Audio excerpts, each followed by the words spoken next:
Hellcat.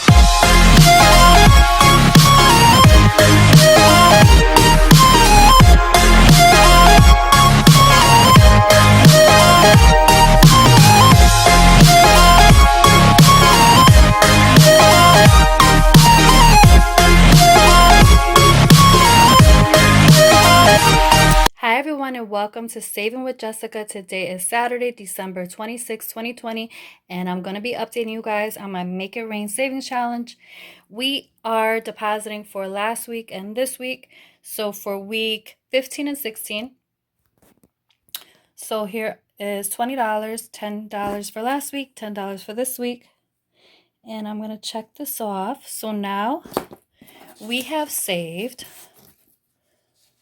a total of $160 by only saving $10 per week. So here is $160 saved. At the end of the savings challenge, we'll have saved $520. If you guys are doing this savings challenge with me, let me know if you made your deposits, and I will see you guys next week with another update. Bye, guys.